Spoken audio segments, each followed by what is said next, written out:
नमस्कार प्यारे विद्यार्थियों। स्वागत है आपका हिंदी वाले sir, Hindi learn by Mahesh sir. हम पढ़ रहे थे कक्षा 10 की हिंदी व्याकरण, और हिंदी व्याकरण में हमारा टॉपिक चल रहा था अव्यय। अव्यय के हमने दो भाग पहले से पढ़ लिए हैं। पहले भाग में हमने अव्यय की परिभाषा और उसके प्रकारों के बारे में पढ़ा, और पहला जो भाग था, पहला प्रकार था, उसका नाम था क्रिया विशेषण अव्यय। दूसरा जो पार्ट आया हमारा, उसमें हमने पढ़ा था संबंध बोधक अव्यय, और आज हम पढ़ेंगे उससे आगे समुच्चय बोधक अव्यय, विस्मयादि बोधक अव्यय, उनके बारे में। तो चलो करते हैं स्टार्ट। किसे कहते हैं समुच्चय बोधक अव्यय? वे शब्द जिनके द्वारा दो या दो से अधिक शब्दों, वाक्यों या वाक्यांशों को परस्पर जोड़ा जाता हो, समुच्चय बोधक अव्यय कहलाते हैं। आपस में जोड़ने का कार्य करते हैं। किसको? दो या दो से अधिक शब्द हो सकते हैं, वाक्य हो सकते हैं, या वाक्यांश हो सकते हैं। इनको आपस में जोड़ने का कार्य ही क्या कहलाएगा? समुच्चय बोधक अव्यय कहलाएगा। कौन कौन से शब्द होते हैं समुच्चय बोधक अव्यय में? और है, अथवा है, या है, वह, एवं, तथा, लेकिन, किंतु, मगर, परंतु, यद्यपि, तथापि, वरन, यदि, तो, इसलिए, क्योंकि, मानो आदि। ये सभी क्या है? ये सभी समुच्चय बोधक अव्यय शब्द हैं, और इन्हीं को अच्छे से याद रखने की आवश्यकता है। तो ये सभी क्या है? समुच्चय बोधक अव्यय के उदाहरण हैं। अब है, हम इनको एक एक उदाहरण में देखते हैं कि मोहन ईमानदार है, लेकिन उसका भाई बेईमान है। यानी लेकिन शब्द है, वो दो वाक्यों को आपस में जोड़ने का काम कर रहा है, इसलिए लेकिन क्या हुआ? समुच्चय बोधक अव्यय हुआ। और आपको पहले से ही पता है अव्यय क्या है। अव्यय कभी भी बदलते नहीं हैं। लिंग, वचन, काल, काल के द्वारा कभी भी क्या होते हैं? कभी चेंज नहीं होते, बदलते नहीं हैं। दूसरा वाक्य क्या कहता है? चोर अंधेरे में छुप गया ताकि पकड़ा न जा सके। ताकि शब्द आ गया। अब ताकि शब्द क्या है? अव्यय हो गया। उसी प्रकार से तीसरा है, इसी कक्षा से निकाल दिया गया क्योंकि वह शैतान था। यानी इस कक्षा से निकाल दिया गया क्योंकि वो क्या था? शैतान था। तो क्योंकि शब्द क्या हो गया? समुच्चय बोधक अव्यय हो गया। उसी प्रकार से नारद यानी, अब यानी शब्द है, वो भी इसी के अंतर्गत है। फिर अगर ये प्रश्न है कि प्रश्न एक अथवा दो में से कोई एक करें, तो यहाँ पर अथवा जो शब्द है वो भी समुच्चय बोधक अव्यय का है। इस प्रकार आपके समझ में आ गया होगा कि समुच्चय बोधक अव्यय किसे कहते हैं? जो दो शब्दों को, दो वाक्यों को, या वाक्य के अंशों को, वाक्यांशों को आपस में जोड़ने का जो कार्य करता है, वही समुच्चय बोधक अव्यय कहलाता है। अब पढ़ेंगे हम आगे। आगे है कि विस्मयादि बोधक अव्यय। चौथा जो भाग था वो था विस्मयादि बोधक अव्यय। पहला हमने पढ़ा था क्रिया विशेषण अव्यय, दूसरा हमने पढ़ा था संबंध बोधक अव्यय, जिसके 10 प्रकार हमने पढ़े थे, और उसके बाद में हमने तीसरा अभी पढ़ा था समुच्चय बोधक अव्यय, और अब चौथा है विस्मयादि बोधक अव्यय। क्या है? विस्मयादि बोधक अव्यय। किसे कहते हैं विस्मयादि बोधक अव्यय? वे शब्द किसे कहेंगे? वे शब्द जिनसे बोलने या लिखने वाले, सुनने या पढ़ने वाले के हर्ष, शोक, उत्साह, शोक, आश्चर्य, विस्मय, लज्जा, ग्लानि, घृणा आदि भावों का बोध होता हो, विस्मयादि बोधक अव्यय कहलाते हैं। समझ गए? किसे कहेंगे? वे शब्द जिनसे बोलने या लिखने वाला या सुनने या पढ़ने वाले का उसकी खुशी के बारे में, शोक के बारे में, दुख के बारे में, आश्चर्य के बारे में, लज्जा के बारे में, घृणा के बारे में आदि जो भाव होते हैं, उन भावों का पता चलता है, वही क्या होते हैं? विस्मयादि बोधक अव्यय होते हैं। कौन कौन से होते हैं? शाबाश, बहुत खूब, बहुत अच्छा, वाह, आह, हे राम, उप, छी, थू, बाप रे, आदि ये शब्द क्या हो गए? आदि शब्द आपके क्या हुए? विस्मयादि बोधक अव्यय हो गए। आ गया समझ में? विस्मयादि बोधक अव्यय के ये क्या हो गए? ये जैसे जो शब्द है इनको याद रखने की आवश्यकता है। अब है आगे विस्मयादि बोधक जो अव्यय है, उन अवयवों के साथ में विस्मयादि बोधक चिन्ह लगाया जाता है। किसको कहते हैं विस्मयादि बोधक चिन्ह?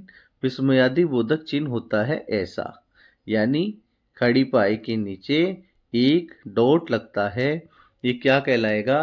विस्मयादि बोधक अव्यय कहलाएगा। आ गया समझ में? ऐसा होता है विस्मयादि बोधक चिन्ह। तो विस्मयादि बोधक अवयवों के साथ में क्या होगा है? विस्मयादि बोधक चिन्ह भी लगाया जाता है। अब जैसे शाबाश ऐसे ही नाम कमाओ, अब वाक्य है शाबाश ऐसे ही नाम कमाओ, तो यहां पर शाबाश शब्द क्या है? अव्यय है। ठीक है। हे शब्द क्या है? हे भगवान इस दुष्ट से बचाओ, तो हे शब्द क्या है? ये भी क्या है? ये भी विस्मयादि बोधक शब्द है। छी, बाप रे, ये सभी शब्द क्या है? विस्मयादि बोधक अव्यय है। तो इस प्रकार आपको समझ में आ गया होगा कि विस्मयादि बोधक अव्यय किसे कहते हैं, जहां पर विस्मयादि बोधक चिन्हों का भी प्रयोग होगा और व्यक्ति के बोलने वाले, लिखने वाले, सुनने वाले, पढ़ने वाले सबके लिए जो हर्ष, शोक, घृणा, विस्मय के भाव पैदा होते हैं, उन्हीं को विस्मयादि बोधक अव्यय कहते हैं। तो समझ में आ गया होगा। अब हमने प्रारंभ में ये पढ़ा था कि विस्मय जो अव्यय होते हैं वो 4 प्रकार के होते हैं। पहला हमने पढ़ा था क्रिया विशेषण अव्यय, दूसरा हमने पढ़ा था संबंध बोधक अव्यय, तीसरा हमने पढ़ा आज समुच्चय बोधक अव्यय और चौथा हमने पढ़ा विस्मयादि बोधक अव्यय। लेकिन कुछ कुछ विद्वान ऐसे हैं जिन्होंने अव्यय का एक प्रकार और बताया है, और वो कौन सा है? निपात। तो कुछ कहते हैं कि 5 प्रकार के अव्यय होते हैं, कुछ कहते हैं 4 प्रकार के अव्यय होते हैं। तो 5वां जो प्रकार माना जाता है वो माना जाता है निपात। तो हम उस निपात को भी देख लेते हैं क्या होता है कि वे शब्द जिनसे वाक्य में नवीनता, रोचकता अथवा अर्थ की गंभीरता उत्पन्न होती है उसे निपात कहते हैं। यानी वे शब्द जिनसे वाक्य में नवीनता हो, रोचकता हो अथवा अर्थ की गंभीरता उत्पन्न होती हो उसे निपात कहते हैं। यानी कोई भी ऐसा वाक्य जिसमें कुछ नयापन लगे, जिसमें क्या हो? नयापन लगे, कोई रोचकता की बात हो अथवा अर्थ हो, जो अर्थ की गंभीरता उसमें उत्पन्न होती हो, तो वो सभी क्या कहलाएंगे? निपात कहलाएंगे। कौन कौन से शब्द होते हैं निपात? निपात होते हैं ये वाले, जैसे जी, हाँ, नहीं, हाँ जी, जी हाँ, न, मत, तक, भर, ही, तभी, ना, ये शब्द सभी क्या कहलाते हैं? निपात कहलाते हैं। वाक्य में प्रयोग करके देख लेते हैं। नहीं, मैं कल आऊंगा, नहीं, तो नहीं शब्द क्या हो गया? ये निपात का कार्य कर रहा है। उसी प्रकार हाँ, कल, वह कल यहीं था, हाँ, यानी यहाँ पर भी वाक्य में हाँ का जो प्रयोग हो रहा है निपात के रूप में हो रहा है। वह दिन भर पढ़ता रहा, भर शब्द क्या हो गया? ये भी निपात है। और निपात वाक्य में क्या करते हैं? रोचकता ला देते हैं। वाक्य में एक रोचकता आ जाती है, अर्थ की गंभीरता को प्रकट करते हैं। तो वह कल यहीं था, तो यहीं था, ये यहीं शब्द क्या हो गया? ये भी आपके निपात हो गया। उसी प्रकार कल तुम भी आ जाना, तुम भी, यानी यहाँ पर भी स्थायित्व का बोध हो रहा है, गंभीरता आ रही है, नवीनता आ रही है, रोचकता आ रही है और अर्थ की गंभीरता आ रही है, इसलिए ये निपात कहलाएगा। तो आ गया होगा समझ में। तो आज हमने अव्यय को पूरा पढ़ लिया है। अव्यय के जो सबसे पहले तो अव्यय किसे कहते हैं, कितने प्रकार होते हैं, अव्यय के जो 5 प्रकार माने जाते हैं, उन 5 प्रकारों के बारे में हमने अच्छे से पढ़ लिया, उसके उदाहरण देख लिए। अब हम उसके कुछ प्रश्न भी देख लेते हैं जो परीक्षा में आपके किस प्रकार से आएंगे। वस्तुनिष्ठ प्रश्नों में आ सकते हैं या रिक्त स्थानों में आ सकते हैं, तो किस प्रकार से आएंगे। तो सबसे पहला जो अव्यय शब्द है वो है कि अव्यय शब्द किसे कहते हैं, क्या होता है अव्यय शब्द। हमारे सामने ऑप्शन है, पहला है जो बदलते हैं, दूसरा है जो नहीं बदलते हैं, जो केवल संज्ञा होते हैं, जो केवल क्रिया होते हैं। तो सीधी सीधी बात है, जो बदलते हैं वो तो क्या होते हैं, विकारी शब्द होते हैं जो बदल जाते हैं, और अविकारी होते हैं वो क्या करते हैं, नहीं बदलते। तो अब अविकारी ही क्या कहलाएगा, अव्यय कहलाएगा। तो अविकारी ही अव्यय कहलाता है, इसलिए हमारा उत्तर क्या हो गया, बी। तो इस पहले प्रश्न का उत्तर आपके हो गया बी, कि अव्यय शब्द किसे कहते हैं, जो नहीं बदलते हैं उसे ही अव्यय कहते हैं। आया होगा समझ में। अगला प्रश्न है, वो है कि निम्न में से कौन सा अव्यय है। पहला है राम, दूसरा है सुंदर, तीसरा है और चौथा है खेलना। इन चारों में से बताना है कि अव्यय कौन सा है। और हमने पढ़ा था, राम शब्द क्या है, संज्ञा शब्द है। सुंदर क्या है, गुणवाचक विशेषण है। खेलना क्या है, क्रिया है। जबकि उत्तर क्या होगा, और शब्द क्या है, ये अव्यय है। आज ही हमने पढ़ा समुच्चय बोधक अव्यय कौन सा है, और शब्द है। और क्या है, समुच्चय बोधक अव्यय है। समझ गए। और जबकि हमने कल क्या पढ़ा था, संबंध बोधक अव्यय में एक मात्रा वाला जो और होता है वो क्या होता है, वो होता है दिशा सूचक संबंध बोधक अव्यय। तो समझ में आ गया होगा। अगला प्रश्न आपके लिए वो है तीसरा प्रश्न, भी किस प्रकार का अव्यय है। तो भी शब्द है, ये भी शब्द किस प्रकार का अव्यय है। पहला संबंध बोधक है, दूसरा समुच्चय बोधक है, तीसरा निपात है, या विस्मयादि बोधक है। कौन सा है बताओ। भी शब्द आपके हो गया निपात।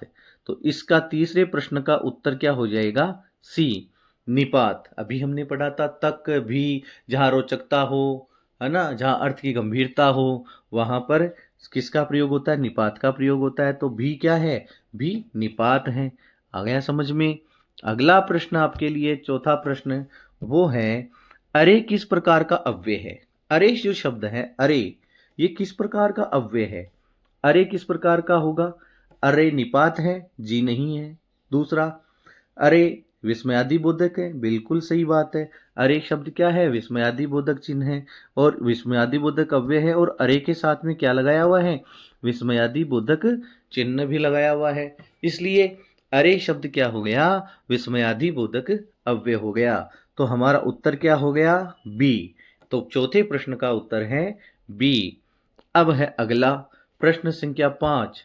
प्रश्न संख्या 5 क्या कहती है, प्रश्न संख्या 5 ये कहती है और, लेकिन, क्योंकि किस प्रकार के अव्यय है। और, लेकिन और क्योंकि ये किस प्रकार के अव्यय है। क्या ये निपात है, नहीं है। क्या ये विस्मयादि बोधक है, नहीं है। क्या ये संबंध बोधक है, बिल्कुल नहीं है। तो क्या है, ये है समुच्चय बोधक। समुच्चय बोधक जो दो वाक्यों को या वाक्यांशों को, दो शब्दों को आपस में जोड़ने का काम करते हैं, उनको समुच्चय बोधक कहते हैं।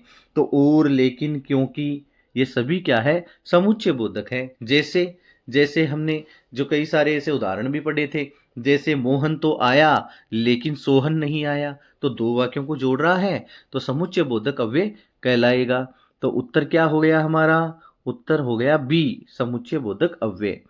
अगला प्रश्न है, वो है अपना प्रश्न संख्या 6। किसे कहेंगे, के ऊपर के नीचे किस प्रकार के अव्यय है। के ऊपर के नीचे ये कैसे अव्यय हो गए। समुच्चय बोधक है, बिल्कुल नहीं है। क्या निपात है, नहीं है। विस्मयादि बोधक है, नहीं है। तो उत्तर क्या हो गया, संबंध बोधक है। संबंध बोधक अव्यय में के ऊपर, के नीचे इस प्रकार के शब्दों का प्रयोग किया जाता है। तो उत्तर इसका क्या हो गया, बी। अगला प्रश्न है आपके लिए प्रश्न संख्या 7। क्या कहती है प्रश्न संख्या 7, निम्न में से कौन सा विस्मयादि बोधक अव्यय है। तो आप अब तक समझ गए होंगे कि विस्मयादि बोधक अव्यय के साथ में विस्मयादि बोधक चिन्ह भी लगा हुआ होता है। तो किस शब्द में लगा हुआ है, ये लगा हुआ है बी ऑप्शन में, हाय शब्द के साथ में। तो इसका उत्तर क्या हो गया, बी। विस्मयादि बोधक अव्यय कौन सा है, बी ऑप्शन में जो हाय लिखा हुआ है वो विस्मयादि बोधक अव्यय है। फिर अगला प्रश्न है आपके लिए प्रश्न संख्या 8। क्या कहती है प्रश्न संख्या 8, अव्यय शब्द का लिंग वचन पुरुष में क्या होता है। यानी अव्यय शब्द का लिंग वचन और पुरुष में क्या होता है, क्या उसमें बदलाव होता है क्या। क्या अव्यय शब्द लगा हुआ हो तो उसका लिंग वचन का कल ये वचन पुरुष ये चेंज हो जाता है क्या कारक। होता है कि नहीं होता? अरे अव्यय शब्द तो हम उसी को कहेंगे जहां नहीं बदलता हो, कोई विकार उत्पन्न नहीं होता, वही अविकारी होता है। तो अव्यय शब्द को अविकारी भी कहा जाता है, ये भी ध्यान रखना। अव्यय शब्द को अविकारी भी कहा जाता है, अविकारी भी कहा जाता है। चाहे तो अविकारी कह दो, चाहे अव्यय कह दो, एक ही बात है। तो जिसमें क्या होगा, कोई भी बदलाव नहीं होता, व्याकरण की किसी भी कोटि से कोई भी बदलाव नहीं होता, वही अव्यय होता है। तो आ गया होगा समझ में अच्छे से। अगला प्रश्न है आपके लिए प्रश्न संख्या 9। क्या कहती है प्रश्न संख्या 9? ही तो भी किस प्रकार के अव्यय है? अभी हमने पढ़े थे किस प्रकार के हैं, निपात। बी इसका उत्तर हो गया आपके बी, यानी ही तो भी ये किस प्रकार के अव्यय है? ये सभी निपात है। और वाक्य में क्या ला देते हैं, रोचकता ला देते हैं, तो निपात है।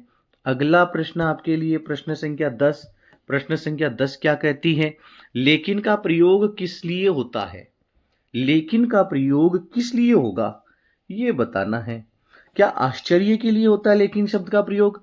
आश्चर्य के लिए होता है? नहीं होता, क्योंकि लेकिन शब्द क्या है, विस्मयादि बोधक अव्यय है ही नहीं। अगर विस्मयादि बोधक अव्यय होता तो आश्चर्य होता, इसलिए ये तो नहीं है। तो फिर क्या है, जोड़ने के लिए होता है, बिल्कुल जोड़ने के लिए होता है। उत्तर इसका हो गया आपका बी। लेकिन शब्द क्या है, दो वाक्यों को, दो शब्दों को, दो वाक्यांशों को आपस में जोड़ने का काम कर रहा है। समुच्चय बोधक अव्यय है लेकिन, तो इसलिए यहां लेकिन शब्द का अर्थ क्या हो गया, लेकिन शब्द का अर्थ हो गया किसका प्रयोग किस लिए किया जाएगा, लेकिन शब्द का प्रयोग किया जाएगा जोड़ने के लिए। समझ गए। अगला है कि विरोध दिखाने के लिए, तो विरोध प्रकट करने की तो यहाँ बात ही नहीं है, विरोध मूलक में आता है वो तो। और संबंध दिखाने के लिए, संबंध का यहाँ पर कोई भी प्रभाव नहीं है, तो इसलिए उत्तर क्या हो गया आपका, किसके लिए होता है, जोड़ने के लिए होता है। तो आ गया होगा आपको बिल्कुल समझ में। बिल्कुल ऐसे ही प्रश्न आपके आने वाले हैं। अब हम कुछ देख लेते हैं रिक्त स्थान। ये 10 MCQ हमने देखे, 10 वस्तुनिष्ठ प्रश्न हमने देखे। अब रिक्त स्थानों में जैसे पहला है कि रिक्त स्थान भरिए, क्योंकि प्रश्न कक्षा 10 की व्याकरण में 10 का जो बोर्ड का पेपर होगा उसमें जो व्याकरण का प्रश्न आएगा, या तो वो आएगा MCQ के रूप में यानी वस्तुनिष्ठ प्रश्नों में, या आएगा रिक्त स्थान में। इसलिए अब रिक्त स्थान में देखो, उत्तर मैंने साथ ही दिखा दिया आपको कि जो शब्द कभी नहीं बदलते हैं उनको क्या कहते हैं, अव्यय कहते हैं। जो कभी भी नहीं बदलते हैं उनको क्या कहा जाएगा, अव्यय कहा जाएगा। दूसरा क्या है, और लेकिन अव्यय कैसे अव्यय हैं, और लेकिन समुच्चय बोधक अव्यय है। तो रिक्त स्थान में क्या आएगा, और लेकिन समुच्चय बोधक अव्यय है। तीसरा प्रश्न क्या कहता है, तीसरा प्रश्न कहता है हाय अरे, ये अव्यय किस प्रकार के हैं, विस्मयादि बोधक अव्यय है। वैसे हैं विस्मयादि बोधक अव्यय है। प्रश्न संख्या 4 क्या कहती है, प्रश्न संख्या 4 जो रिक्त स्थान है उसमें पूछा गया है ही भी तो ये क्या कहलाते हैं, ये निपात कहलाते हैं। अभी पढ़ा था हमने, आज ही इसी क्लास में पढ़ा है कि ये क्या कहलाएंगे, निपात कहलाएंगे। तो बिल्कुल इसी प्रकार के जो प्रश्न आपको मिलने वाले हैं, किसी प्रकार से कोई घबराने की आवश्यकता नहीं है।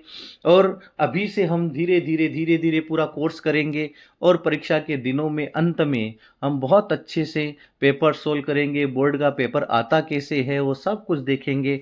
इसलिए लगातार आप ये कोर्स देखते रहें, ये चैनल देखते रहें। अगला प्रश्न क्या होगा, पांचवा प्रश्न हमारे पास है, के ऊपर के नीचे ये दोनों शब्द क्या है, संबंध बोधक है। के ऊपर के नीचे संबंध बोधक अव्यय हो गए। अगला है अव्यय शब्द। अव्यय शब्द यानी नहीं बदलते, किस रूप में नहीं बदलते, अपने रूप से नहीं बदलते अव्यय शब्द, या लिंग वचन पर उसके आधार पर बदलते नहीं है, इसलिए वो अव्यय कहलाते हैं। अगला जो प्रश्न है कि राम और श्याम में और क्या है, समुच्चय बोधक अव्यय है। राम और श्याम दो शब्द है और दोनों का जोड़ने का काम कौन कर रहा है, समुच्चय बोधक अव्यय कर रहा है। तो समझ गए, तो और शब्द कर रहा है तो और क्या हो गया, समुच्चय बोधक अव्यय हो गया। बस बिल्कुल ऐसे ही आपको पहचानना है उत्तर। क्लास को आप अच्छे से पढ़ोगे, अव्यय के हमारे जो 3 क्लासें हो चुकी है, तीनों को आप ढंग से देखोगे, तो मैं 100% गारंटी के साथ कहता हूं कि किसी का भी एक भी प्रश्न गलत हो ही नहीं सकता। अगला है वो है अरे, तुम आ गए में अरे शब्द क्या है, विस्मयादि बोधक अव्यय है। अरे शब्द विस्मयादि बोधक अव्यय है। तो इस प्रकार से आज हमने अव्यय का जो टॉपिक है पूरा कंप्लीट कर लिया है। तो प्यारे विद्यार्थियों, आपके ये क्लास बहुत ही अच्छे से समझ में आ गई होगी। आप जल्द ज़्यादा से ज़्यादा इस चैनल को सब्सक्राइब करें, जिसका नाम है हिंदी वाले sir, Hindi learn by Mahesh sir. Subscribe करें, शेयर करें, लाइक करें, अपने मित्रों को बताएं और कक्षा 10 और 12 का जो सिलेबस है, संपूर्ण पाठ्यक्रम जो हिंदी का है वो यहाँ पर पूरा करवाया जाएगा। अच्छे से अच्छे मॉडल पेपर्स आपको दिए जाएंगे और जल्द ही अच्छे से मॉडल पेपर जो पीडीएफ होती है वो पीडीएफ का भी आपको लिंक दिया जाएगा, जिसमें पीडीएफ मिलेगी, अच्छे अच्छे नोट्स मिलेंगे और सभी में पढ़ने का एक नया तरीका दिया जाएगा। तो शुक्रिया दोस्तों, अगले वीडियो के लिए तैयार रहें। एक नए टॉपिक के साथ हम आएंगे। अब की बार हम कक्षा 12 का टॉपिक लेके आएंगे और अभी हम 10th क्लास को भी लेके चल रहे हैं साथ में और कक्षा 12 को भी साथ में लेके चल रहे हैं। दोनों के एक एक टॉपिक साथ साथ चलते रहेंगे। तो ज़्यादा से ज़्यादा इसको लाइक करें, शेयर करें, सब्सक्राइब करें। जय हिंद, जय भारत।